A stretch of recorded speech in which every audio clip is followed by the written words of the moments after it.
నమస్తే బి యాదగిరి, బాగున్నావా? నమస్తే కాక, జబర్దస్తున్నానే, నువ్వెట్లున్నావే? ఏంది బి, నన్ను ఇట్లా చూసినాక కూడా మళ్ళా ఎట్టున్నావు కాక అని అడుగుతున్నావు. గవు గదా కాక, గమనించనేలే, గీ డ్రెస్సులో మస్తు కొడుతున్నావే. కొత్త డ్రెస్ లక్కుంది చూస్తుంటే. అవు కాక, గీ పొద్దు పండగ గిట్ట ఏమైనా ఉందా ఏంది? అవు బి, పండగ కంటే ముఖ్యమైనది ఒకటి ఉందిలే, అది చెప్పే ముందు మన టీవీ ముందర కూర్చున్న వాళ్ళందరికీ నటరత్నాల కార్యక్రమానికి స్వాగతం. బి కాదే, పండగ కంటే ముఖ్యమైనది ఉంది అంటివి కదే, ఏందే గది మాకు జర చెప్పరాదే? చెప్పను బి. బొబ్బొబ్బొబ్బొబ్బా, ట్రైలర్ మస్తుంది కాక, సినిమా సూపర్ అంతే. అవు కాక, ఈ ట్రైలర్ చూస్తుంటే నాకు కూడా ఒక విషయం అనిపిస్తుంది. ఎన్టీఆర్ అభిమానులకి ఒక నెల ముందే దసరా పండుగ వచ్చినట్టుంది కాక. అందుకే కదా బి కొత్త బట్టలు వేసుకొని సెలబ్రేట్ చేసుకుంటానా. అంటే అన్నా నువ్వు ఎన్టీఆర్ ఫ్యానా అని. ఏంది బి, నువ్వు ఎన్టీఆర్ అభిమానివే అని అంత చిన్నగా అడుగుతున్నావు? దో కాలర్ ఎగిరే చెప్తానా, నేను ఎన్టీఆర్ అన్నకి వీరాభిమాని బి. అన్నా నువ్వు ఎన్టీఆర్ వీరాభిమాని అంటున్నావు కాబట్టి నాతో ఒక ఆట ఆడాలి. ఆ ఆటలో నువ్వు గెలిచి చూపిస్తే నువ్వు ఎన్టీఆర్ అభిమానాన్ని ఒప్పుకుంటా. ఏమంటావు కాక? ఏంది బి, ఒకసారి ఆలోచించుకో, లేదంటే ఇబ్బంది పడతావు చెప్తానా. ఇప్పుడు పులిని చూడాలనుకున్నావు అనుకో, ఓకే, దూరం నుంచి చూడొచ్చు. అదే ఫోటో దిగాలనుకున్నావు అనుకో, కొంచెం రిస్క్ అయినా ట్రై చేయొచ్చు. సరే సనివి ఇచ్చింది కదా అని పులితో ఆడుకోవాలనుకుంటే మాత్రం వేటాడేస్తుంది. అందుకే బి, ఎన్టీఆర్ అభిమానితో ఆట, పులితో వేట నీకు అంత మంచిది కాదు బి. అబ్బో, ఎన్టీఆర్ అన్న డైలాగులు మంచిగానే కొడుతున్నావులే. సరే, నువ్వు ఎన్టీఆర్ అన్న డైలాగులు కొట్టినావు కాబట్టి ఎన్టీఆర్ అన్న నటించిన సినిమాల నుంచి డైలాగులు చెప్పి నన్ను మెప్పించాలి. గప్పుడే ఎన్టీఆర్ అన్న అభిమానమే ఒప్పుకుంటా. ఏమంటావు కాక? ఏంది బి, నువ్వు నాకే పరీక్ష పెడదాం అనుకుంటున్నావా? అన్న ఎన్టీఆర్ అభిమాని ఇక్కడ, నువ్వు ఏ పరీక్ష పెట్టినా ఇట్టే నెగ్గి చూపించబ్బి. ఏంది బి, నువ్వు డైలాగులు చెప్పమంటే భయపడతా అనుకుంటున్నావా? చూడు బి, మాది రాయలసీమ అన్నా, ఎంతమంది వస్తే అంతమందిని అడ్డంగా నరికేస్తా. ఏం బి యాదగిరి, ఎన్టీఆర్ అన్న ఆది సినిమాలో చెప్పిన డైలాగు ఎట్లా చెప్పినా బి? ఏం వెంకటగిరి కాక, ఇప్పుడు షురూ చేద్దామా డైలాగుల పోటీ? ఏ యాదగిరి, ఒక్క విషయం గుర్తుపెట్టుకో, నీటితో పెట్టుకుంటే మునిగిపోతావు, నిప్పుతో పెట్టుకుంటే కాలిపోతావు, ఈ సాంబాతో పెట్టుకుంటే చచ్చిపోతావు. ఏరా యాదగిరి, భయపడినావా? సాంబా సినిమాలో ఎన్టీఆర్ని చెప్పిన డైలాగులు ఎబ్బిది.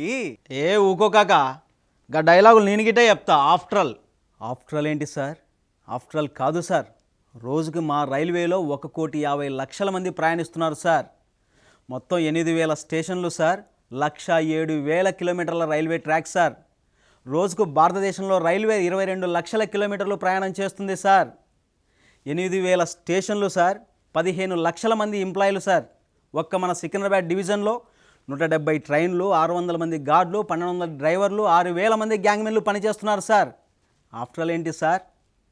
రైల్వే ఫోర్స్ అని, IOW అని, రైల్వే ప్రొటెక్షన్ ఫోర్స్ అని, మెయింటెనెన్స్ బ్రాంచ్ అని, ఇలా ఎన్నో బ్రాంచుల్లో కొన్ని లక్షల మంది డే అండ్ నైట్ పనిచేసి ఎంతోమందిని సేఫ్గా వాళ్ళ గమ్యానికి చేరుస్తున్నారు సార్. ఆఫ్టర్ ఆల్ ఏంటి సార్? మా రైల్వే డిపార్ట్మెంట్ మన గవర్నమెంట్కి ఇస్తున్న ఆదాయం 56,000 కోట్ల రూపాయలు సార్. ఇంటర్వ్యూలని, ఉద్యోగాలని, పెళ్ళిళ్ళని, పేరెంటాలని, హాస్పిటల్స్ అని, డెలివరీలని, ఇలా ఎంతోమందిని సేఫ్గా వాళ్ళ గమ్యానికి చేరుస్తుంది సార్ మా రైల్వే డిపార్ట్మెంట్. ఒక్క నిమిషం మా రైల్వే ఆగిపోతే భారతదేశం స్తంభించిపోతుంది, పార్లమెంటు ఊగిపోతుంది, అసెంబ్లీ కదిలిపోతుంది, మీ సీటు ఎగిరిపోతుంది సార్. ఆఫ్టర్ ఆల్ ఏంటి సార్? 160 సంవత్సరాల చరిత్ర సార్. చెప్పేయండి సార్, సారీ చెప్పేయండి సార్. నన్ను క్షమించు కాక, క్షమించు. నీ టాలెంట్ తెలియక ఏదో జోగ్గాలు అన్నా కాక, కానీ ఇంత సీరియస్గా తీసుకొని నువ్వు డైలాగ్ చెప్తావు అనుకోలే కాక. సూపర్ చెప్పినావు కాక. ఏంది బి యాదగిరి, నువ్వు చాలా ఫీల్ అవుతుంటున్నావు. ఏదో నువ్వు అడిగినావని ఎన్టీఆర్ అన్న డైలాగ్ అలా చెప్పా. అయినా ఎన్టీఆర్ అన్నంత అద్భుతంగా ఎవరు చెప్పలేరులే బి, తప్పులు ఉంటాయిలే. నీకు టెస్ట్ పెట్టినందుకు చాలా గిల్టీగా ఫీల్ అవుతున్నా కాక. ఎవరు ఏమన్నా కాదన్నా నువ్వు ఎన్టీఆర్ అభిమానివే కాక. నువ్వు చాలా ఫీల్ అవుతున్నావు యాదగిరి కాక. గీ పొద్దు ఎన్టీఆర్ అన్న గురించి డీటెయిల్గా చెప్పు కాక, వింటా. ఏంది బి, అన్న జూనియర్ ఎన్టీఆర్ గురించి చెప్పాలంటే విశ్వవిఖ్యాత నట సార్వభౌమ నందమూరి తారక రామారావు గారి ముద్దుల మనవడు, సీతయ్య నందమూరి హరికృష్ణ గారాల తనయుడు, హీరో మరియు నిర్మాత కళ్యాణ్ రామ్కి ప్రియమైన తమ్ముడు, గౌరవనీయులు ఆంధ్రప్రదేశ్ రాష్ట్ర ముఖ్యమంత్రి శ్రీ నారా చంద్రబాబు నాయుడు గారి మేనల్లుడు. అంతేకాదు శ్రేయాభిలాషుల చేత, అభిమానుల చేత, ఆప్తుల చేత తారక్ అని ప్రేమగా పిలువబడే ఎన్టీఆర్ అంటే ఒక వ్యక్తి కాదు బి, శక్తి.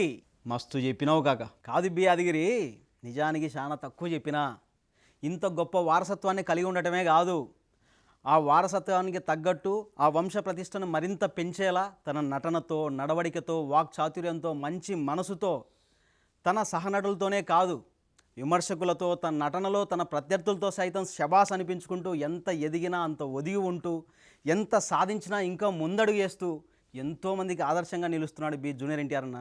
అందుకే నాకు జూనియర్ ఎన్టీఆర్ అంటే చాలా ఇష్టం గౌకాక, నువ్వు చెప్పేది వింటుంటే నాకు రోమాలు నిక్కబొడుచుకుంటున్నాయే. ఎన్టీఆర్ అన్న గురించి మస్తు చెప్పినావు. ఇగో వెంకటగిరి కాక, ఇప్పుడైతే మన జూనియర్ ఎన్టీఆర్ అన్న సైన్మాలలోకి ఎలా ఎంట్రీ ఇచ్చిండు, ఎన్టీఆర్ అన్న చేసిన సైన్మాల గురించి, ఎన్టీఆర్ అన్నకి లైఫ్ ఇచ్చిన సైన్మాల గురించి జర చెప్పరాదే. మన జూనియర్ ఎన్టీఆర్ అన్న చిన్నప్పుడే కూచిపూడిలో మంచి పట్టు సాధించాడంట చాలా స్టేజ్ ప్రదర్శనలు కూడా ఇచ్చినాడంట. వాళ్ళ తాతగారు మన విశ్వవిఖ్యాత నట సార్వభౌమ నందమూరి తారక రామారావు గారు ఎన్టీఆర్ అన్నకున్నటువంటి కళల పట్ల అభిమానాన్ని చూసి ఆయన సొంత డైరెక్షన్లో చేసిన బ్రహ్మర్షి విశ్వామిత్ర అనే సినిమాలో భరతుని క్యారెక్టర్ చేయించాడంట ఇప్పుడు నాకు సమజైంది కాక. అంటే మన జూనియర్ ఎన్టీఆర్ అన్న ఫస్ట్ బ్రహ్మర్షి విశ్వామిత్ర అనే సినిమాతో తెలుగులో ఎంట్రీ ఇచ్చిండు అంటావు. కాదు జూనియర్ ఎన్టీఆర్ అన్న ఫస్ట్ బాలీవుడ్లో బాలనటుడిగా ఎంట్రీ ఇచ్చినాడు. ఇప్పుడు మన సీనియర్ ఎన్టీఆర్ గారు తీసిన బ్రహ్మర్షి విశ్వామిత్ర అనే సినిమా ఫస్ట్ తెలుగులో తీసినారు తర్వాత కొద్ది రోజుల తర్వాత మళ్ళీ కొన్ని సీన్స్ హిందీలో రీమేక్ చేసి హిందీలో కూడా రిలీజ్ చేసినారు.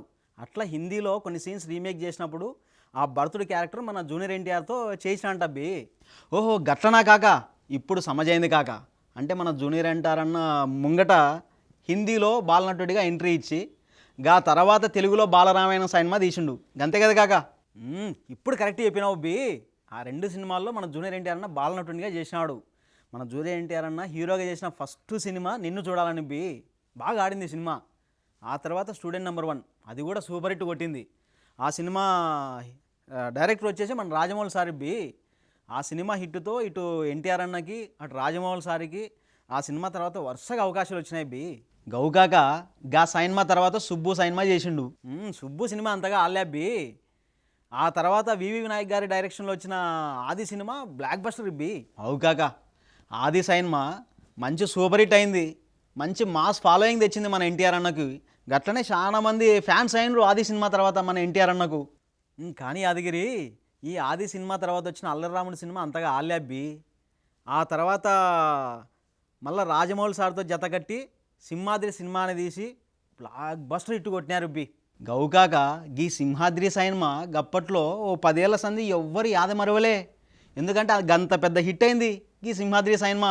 కానీ యాదగిరి, మళ్ళీ ఈ సింహాద్రి సినిమా తర్వాత వచ్చిన ఆంధ్రవాల, సాంబా, నాలుడు, నరసింహుడు, అశోక్ సినిమాలు పెద్దగా ఆల్లా గౌకాక. గప్పట్లో జూనియర్ ఎన్టీఆర్ అన్న చాలా లావున్నాడని చాలా మంది కామెంట్ చేసిండ్రు. కరెక్ట్ ఈ రాఖీ సినిమాతో మళ్ళీ ఎన్టీఆర్ అన్న కొంచెం గ్రిప్పు దొరికింది రాఖీ సినిమా తర్వాత ఎట్లయినా సరే సన్నగవ్వాలని మన ఎన్టీఆర్ అన్న ఫిక్స్ అయినాడు గౌకాక. రాఖీ సినిమాలో చాలా లావుంటాడు జూనియర్ ఎన్టీఆర్ అన్న.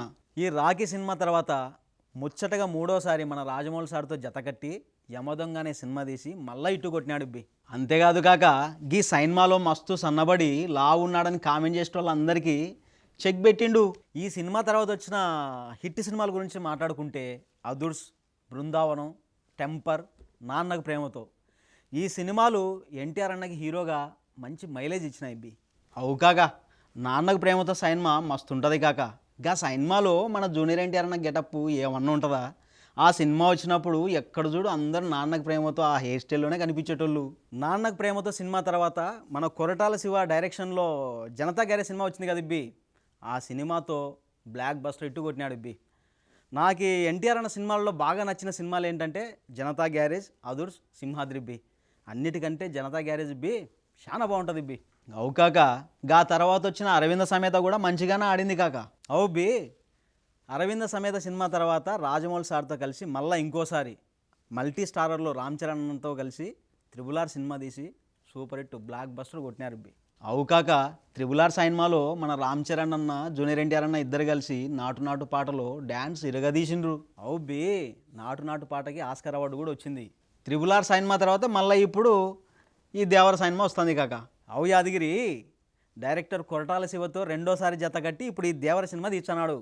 అవు యాదగిరి, 2013లో ప్రభాస్ అన్నతో కలిసి ఫస్ట్ మిర్చి సినిమా తీసినాడు, బ్లాక్ బస్టర్ హిట్టు. ఆ తర్వాత మన మహేష్ అన్నతో శ్రీమంతుడు సినిమా తీసినాడు, అది బ్లాక్ బస్టరు. మళ్ళీ ఎన్టీఆర్ అన్నతో కలిసి 3వ cinema Janata garage, super duper hit. ఆ తర్వాత మళ్ళా మన మహేష్ అన్నతో కలిసి భరత్ అనే నేను సినిమా తీసినాడు, అది కూడా సూపర్ హిట్ ఇబ్బి. ఆ తర్వాత మళ్ళీ రామ్ చరణ్ అన్నతో కలిసి ఆచార్య సినిమా తీసినాడు, అది యావరేజ్ ఇబ్బి. అట్లా ఇప్పుడు మళ్ళీ ఎన్టీఆర్ అన్నతో ఇప్పుడు దేవర సినిమా తీస్తున్నాడు. నిజంగా బి యాదగిరి ఈ సినిమాలు పాటలు చాలా అద్భుతంగా ఉన్నాయి. మన హీరోయిన్ శ్రీదేవి కూతురు జాన్వీ కపూర్ కూడా చాలా అద్భుతంగా చేసింది బి సినిమాలో. ఈ వారం సెప్టెంబర్ 20న ఒక 3 చిన్న సినిమాలు రిలీజ్ అవుతున్నాయి కాక. మన్యం ధీరుడు అని ఒక సినిమా, గట్లనే పైలం పిలగా అని ఒక సినిమా, బీచ్ రోడ్ చేతన్ అని ఒక సినిమా వస్తుంది కాక. గట్లనే ఇంకో 3 సినిమాలు రిలీజ్ అవుతున్నాయి కాక. మన హీరో సిద్ధార్థ్ నటించిన బొమ్మరిల్లు అనే సినిమా ఒకటి, జర్నీ ఒకటి, అట్లనే మన రాంగోపాల్ వర్మ డైరెక్షన్ చేసిన మర్డర్ అనే సినిమా కూడా రిలీజ్ అవుతుంది కాక. అది బి మొత్తానికైతే ఈ వారం సెప్టెంబర్ 20న ఒక 3 చిన్న సినిమాలు రిలీజ్ అవుతున్నాయి. అట్లనే ఒక 3 రిలీజ్ అవుతున్నాయి. అలాగే సెప్టెంబర్ 27న ఈ దేవర సినిమా థియేటర్లలోకి వచ్చింది బి. మీరైతే తప్పకుండా చూడండి బి. ఇగో దోస్తులు, వచ్చే వారం నటరత్నాలు షోలో మరో సినిమా ముచ్చటితో మళ్ళీ కలుద్దాం. అంతవరకు నమస్తే మళ్ళా.